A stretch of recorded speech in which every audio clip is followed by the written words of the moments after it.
O discurso mulher, saia de casa em caso de necessidade, muitas vezes é idêntico ao mulher, você pode abortar em caso de estupro. Visa sensibilizar as pessoas através de situações que muitas vezes são difíceis mesmo, mas apenas para permitir a desobediência a Deus em todos os casos. Sim, o aborto em caso de estupro, como eu vou mostrar, foi uma desculpa das feministas para abrir a porteira do aborto em todas as situações. Infelizmente, o mesmo se dá com mulheres saiam de casa em caso de necessidade. Muitas vezes quem diz isso é uma mulher que saiu de casa não por causa de necessidade, mas usa isso como desculpa para justificar a sua desobediência. Então, hoje, vamos falar um pouco sobre isso, sobre essa relação mulher-trabalho, trabalho fora de casa, enfim, crianças, família. Curta, comente, se inscreva, bora para mais um vídeo. Primeiro, obviamente, aqui nós estamos falando de casais e, obviamente, quando tem um homem e uma mulher. Não estamos falando de uma mulher solteira, de uma mulher que talvez está conduzindo a casa sozinha, que o vagabundo do marido foi embora. Obviamente, não estamos falando disso aqui. E eu vou falar na minha série Provérbios. A mulher de Provérbios 31 é feminista? Então, aí, logo, acho que alguns dias aí a gente vai lançar essa série. Vou falar sobre isso, bastante sobre isso, sobre a questão do trabalho, da relação do trabalho e da mulher. Mas, enfim, vamos lá. Tem um homem, tem uma mulher ali unidos em matrimônio. O que a Bíblia diz sobre esse arranjo?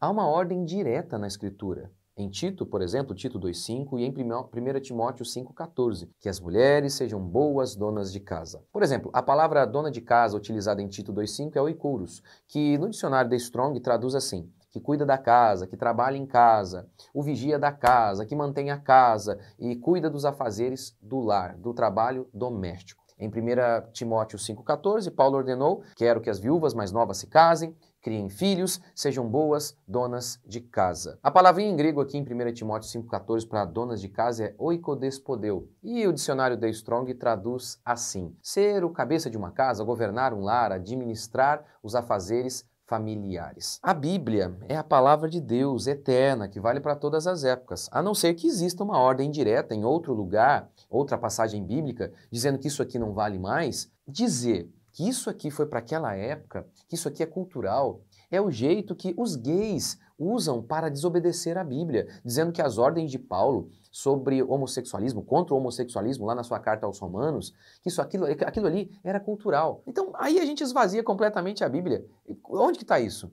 Quem que disse isso? Ah, aqui é cultural e a gente pode desobedecer. Onde? Algum apóstolo disse isso? Não, é o pastor ali, o pastor da esquina ali. Quem é Paulo perto do pastor da esquina, não? Há uma ordem direta e explícita e ela deve ser obedecida. Mas, pastor, e se a minha circunstância é difícil? Ora, sendo assim, então, todos os mandamentos podem ser desobedecidos. Os mandamentos só existem justamente porque nós somos pecadores. Só se faz lei porque somos pecadores, não é isso que a Escritura declara? Então, por exemplo, pense, não pode adulterar.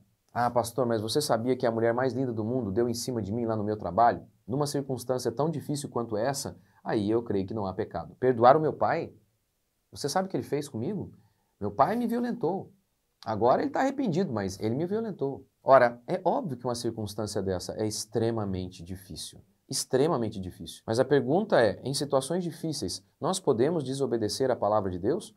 Ou elas servem justamente para esses momentos difíceis? Todos os dias, eu, como pastor, aconselho cristãos diante dos mais variados problemas e dificuldades e eles se deparam com os mandamentos bíblicos. E quando eles estão enfrentando dificuldade, aí eles duvidam. Pastor, nesse caso aqui, no meu caso, que é muito difícil, eu posso desobedecer o mandamento? Por exemplo, quem duvida do mandamento contra o divórcio? É a mulher que está em casa com um homem que talvez há anos parece um baby. É um garotão jogando videogame. É essa que é tentada a pensar, mas nesse caso, será que não pode? O cara não adultera, não bate nela, mas às vezes é meio meninão, enfim, tem um comportamento irritante há um bom tempo, é um preguiçoso.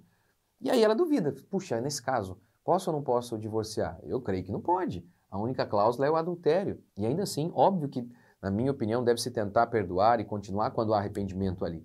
Mas as pessoas ficam em dúvida quando estão enfrentando momentos difíceis. E nesse caso, será que eu posso desobedecer? A dificuldade permite a desobediência de uma regra clara? Eu creio que não. Mas como eu disse, isso muitas vezes é só uma desculpa para desobedecerem à ordem divina. Porque a maioria dos que defendem o saia de casa em caso de necessidade não está em necessidade de forma alguma. Assim como foi uma farsa a mentira da defesa do aborto em caso de estupro. Isso aconteceu nos Estados Unidos. Em 1973, a Suprema Corte Americana decidiu a favor de Jane Roe, que alegava ter sido estuprada e pedia o direito de abortar. Mais tarde, ela confessou que não foi violentada.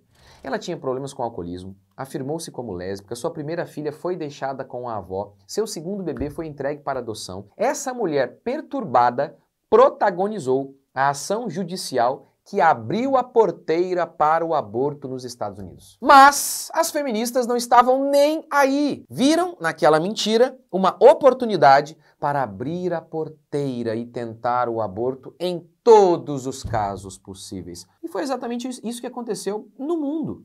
Porque, afinal, os Estados Unidos com certeza exercem uma influência muito grande em todo o mundo. E a partir daquela frestinha aberta em 1973, que fez passar depois uma boiada, levando muitos países a permitirem aborto em qualquer circunstância. Isso parece muito com a estratégia pé na porta, que é quando você pede uma coisa pequena para alguém, que normalmente aceita. E sem questionar muito. Aí depois você faz um outro pedido um pouco maior, que mais de certa forma conectado com o primeiro. E eles tendem a aceitar. Os idealizadores dessa ideia fizeram uma pesquisa. E os pesquisadores, eles faziam o seguinte. Eles pediam aos moradores de um bairro residencial que colocassem em seus jardins os materiais de uma campanha pela segurança de trânsito.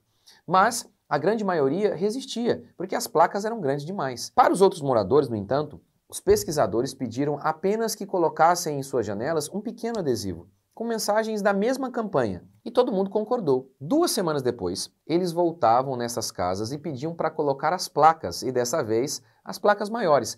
E dessa vez a resposta era quase sempre positiva. Ou seja, você primeiro consegue ali uma pequena concessão e depois as pessoas vão abrindo concessões maiores. Isso acontece em relação a tudo, ao homossexualismo, em relação a tudo. Eles ganham alguns pequenos terreninhos e quando você vê, eles tomaram conta de todo o espaço. E é isso também que infelizmente muitos fazem com a história do mulheres saiam de casa em caso de necessidade. Uma pequena concessãozinha e depois fazem todo tipo de concessão. Sensibilizar as pessoas através de uma situação difícil para, no fundo, permitirem as pessoas abortarem em todos os casos. Sensibilizar as pessoas através de uma situação difícil para permitir que, no fundo, as mulheres saiam de casa em êxodo, em qualquer circunstância. Muitas vezes, os pastores, eles leem a Bíblia, eles sabem dos mandamentos, eles sabem do arranjo, do melhor arranjo, mas eles ficam ali em cima do muro. Não, a mulher tem uma missão em casa, uma missão com seus filhos, claro.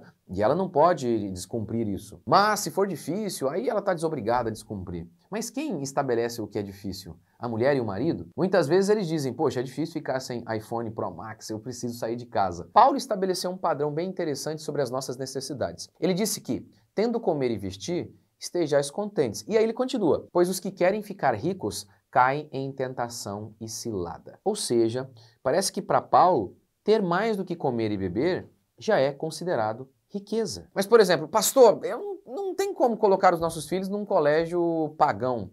Isso eu acredito que é um valor cristão, ter uma educação cristã para os nossos filhos. E eu concordo. Mas se o seu marido, se você, homem, não consegue pagar um colégio cristão, faça o que eu fiz. Eu também não tinha. E aí eu paguei, ou melhor, eu optei pelo homeschooling. Você não é obrigado a fazer homeschooling. Mas eu creio sim que você deve dar uma educação cristã ao seu filho. Sem dinheiro para um colégio cristão, pratique homeschooling. Ou seja, esse é um exemplo de como que a gente pode encontrar soluções e que a gente deve fazer isso.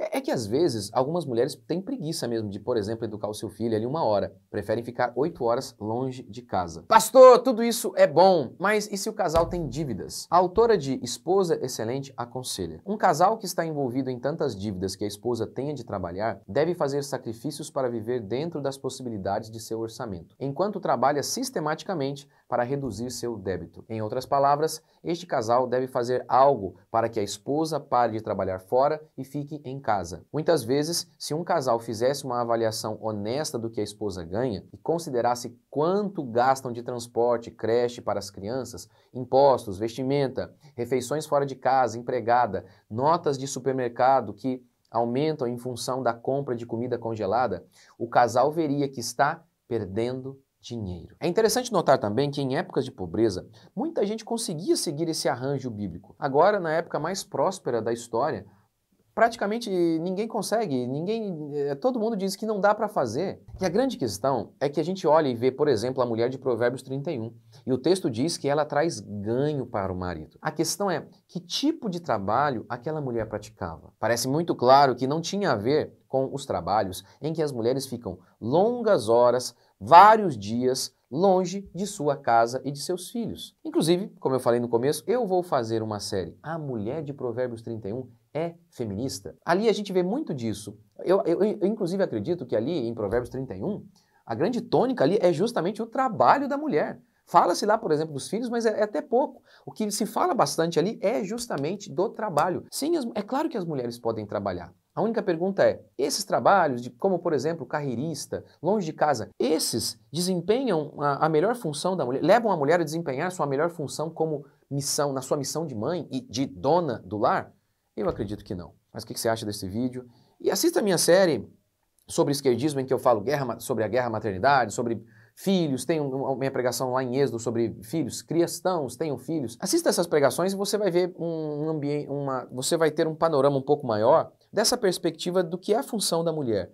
E aí você vai acabar concordando comigo. Poxa, se é isso que Deus quer da mulher, fica muito difícil que ela seja mulher de acordo com o padrão bíblico, desempenhando vários tipos de serviço que nós vemos por aí.